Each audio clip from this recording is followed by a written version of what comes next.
Let's go on a trip for our wedding anniversary. You're always working so hard and we deserve a treat. Exactly. For our first wedding anniversary, I went all out and booked a room at a luxury hotel frequented by celebrities. I did this solely to make my husband happy, but it turned out to be the catalyst for everything that followed. Rewind to a year ago. I, Chloe, was 28, and my husband Logan was 26. We got married without dating, what you might call a 0-day marriage. We met on a dating app, which I joined on a whim after having a few drinks. I was initially against dating apps. 90% of 28-year-old women's meetings are about beauty and romance. At 28, conversations with my girlfriends were mostly about beauty and relationships. It seemed like everyone was getting married and I was getting sick of people flaunting their happiness on social media. Then, one of my friends started using a dating app. I was skeptical but intrigued. The stories about the unknown world are interesting, and the drinks go well. The more I heard, the more interested I became. So I joined the app while a bit tipsy.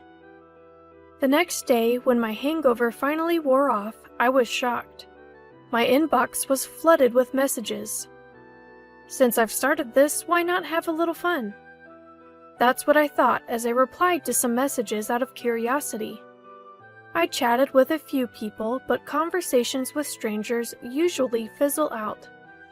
The only person who caught my interest was Logan. After about a month of back and forth, we decided to meet.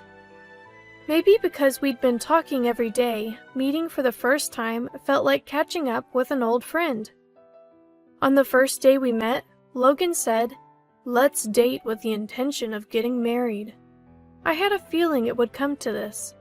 Of course, I had my doubts, but I went with it. Since we were considering marriage, we quickly arranged a family meeting. Looking back, I was definitely caught up in the moment. My parents were shocked, but they were happy about their usually unromantic daughter's sudden announcement. Then came the family meeting at Logan's house. In hindsight, I should have sensed something was off. "Mom, I brought home my future wife," Logan announced, clearly excited. I felt a bit embarrassed, but Logan's mom, Grace, and his sister, Lily, came out with the same level of enthusiasm. When I greeted them, "Nice to meet you," Grace said, "Absolutely. Nice to meet you too. Let's drop the formalities. We're becoming family after all." I felt happy, thinking what a wonderful family they were. The tension quickly melted away, and it felt like we'd known each other for years. Just when I thought it was time to leave, Lily asked, "So, how much do you make a year? We're family now, no secrets, right?" I was a bit taken aback by the sudden intrusive question. Logan jumped in, "I've just changed jobs, so I'm making an entry-level salary. But she's been a nurse for 8 years, so she makes twice as much as me." It was true, give or take. I didn't want to get into details, so I just laughed it off. Grace then said, "Wow, you're rich. What a fortunate marriage," and patted Logan's shoulder. He seemed proud for some reason. I felt a bit uneasy, but didn't think too much of it at the time. Logan's dad had passed away 5 years ago. They were living off Lily's part-time cleaning job and Grace's pension. Apparently, Logan was also contributing from his modest salary. Grace then asked, "So, where will you live? In an apartment?"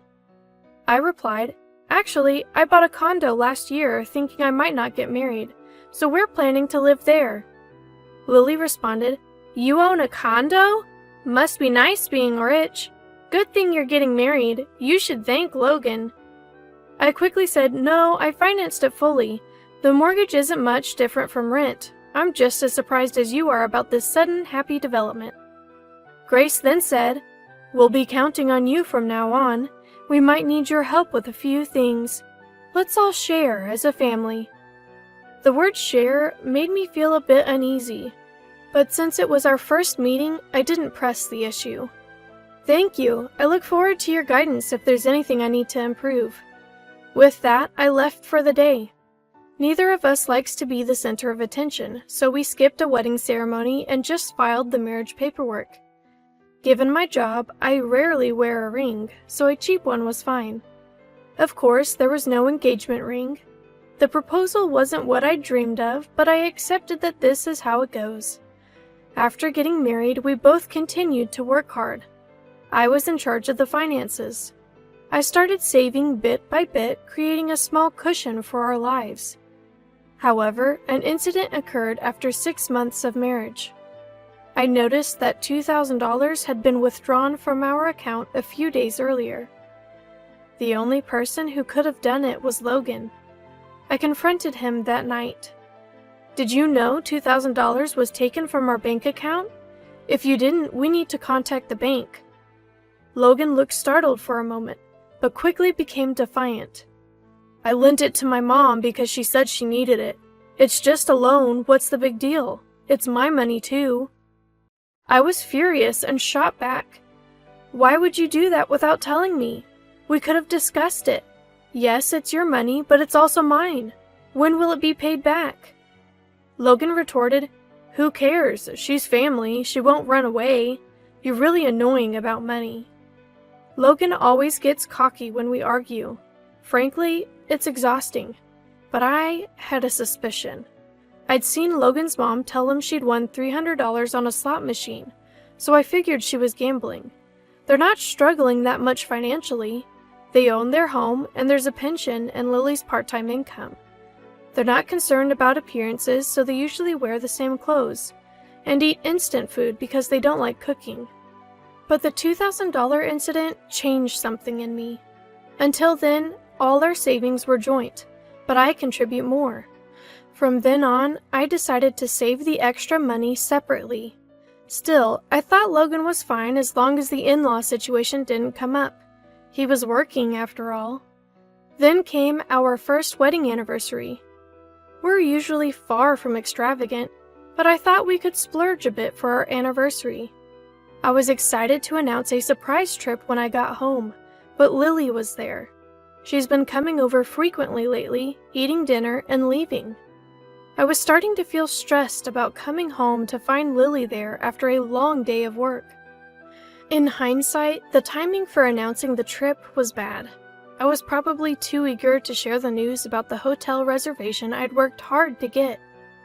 Logan's eyes lit up when he heard about the trip, but the person who reacted even more was Lily. "What? Is it that hotel they show on TV? That's not fair.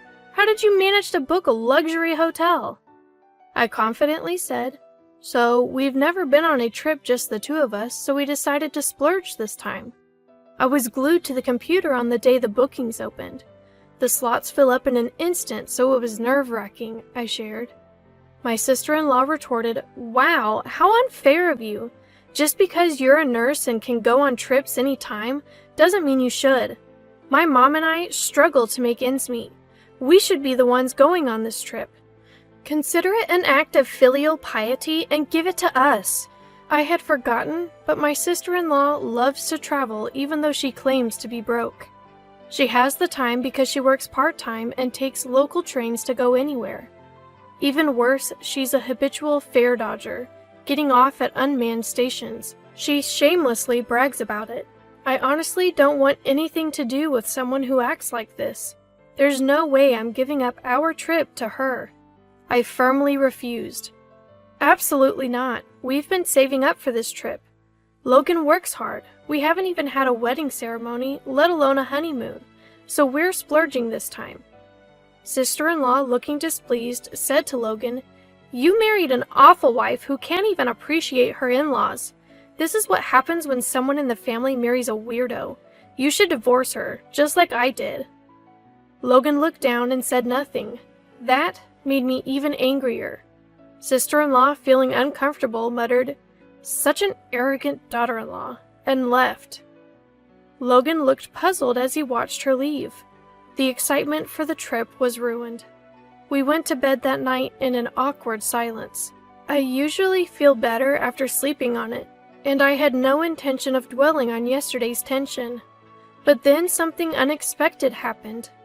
The next day, Logan said something unbelievable when I got home from work. I want to go on the trip with my mom and sister, just the four of us. I couldn't comprehend what he was saying. I was, of course, against it. I had noticed Logan's phone buzzing with texts late into the night.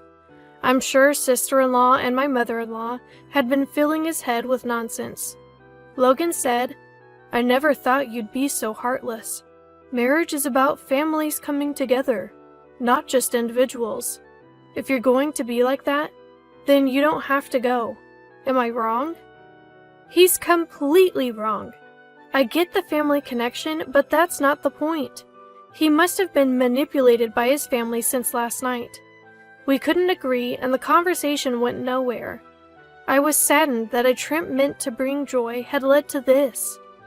The next day, with an awkward atmosphere, I came home to find mother-in-law and sister-in-law there. Mother-in-law said with a smug look, "Oh, welcome back. We've settled the trip issue. Stop fighting. The trip will be for me, my daughter, and my son." I was too shocked to speak. I asked Logan, "This makes no sense. What happened? Explain." Though I doubt any explanation will satisfy me. Logan said, "It's just as my mom said.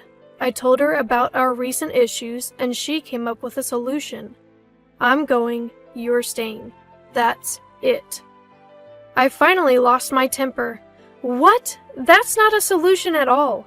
Why are you guys even going on a trip? Are you all out of your minds? 3 of you and not one sensible thought among you? Logan explodes with anger. "Watch your mouth. Your job is to work and bring money home. That's your only purpose in life.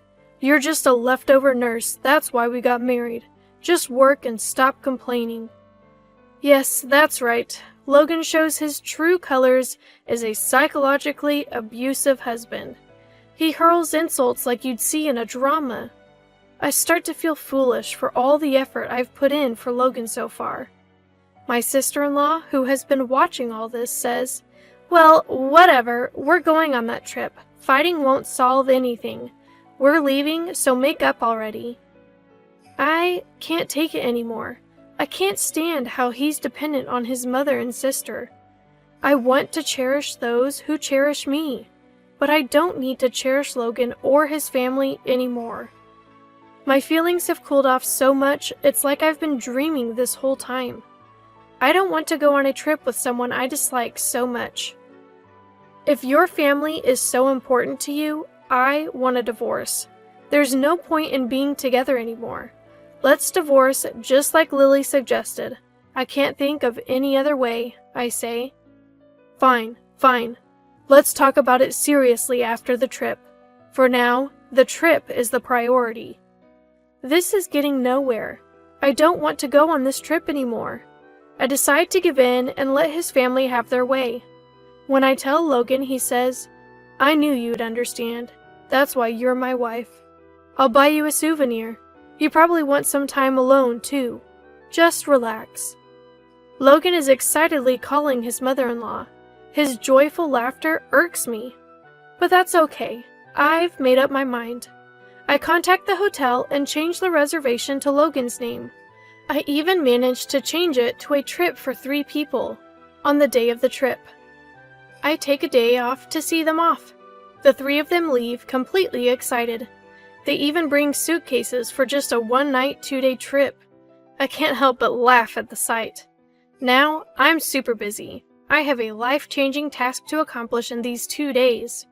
First, I move all of Logan's belongings to a rented storage unit. I'm a minimalist, so I don't have a lot of luggage.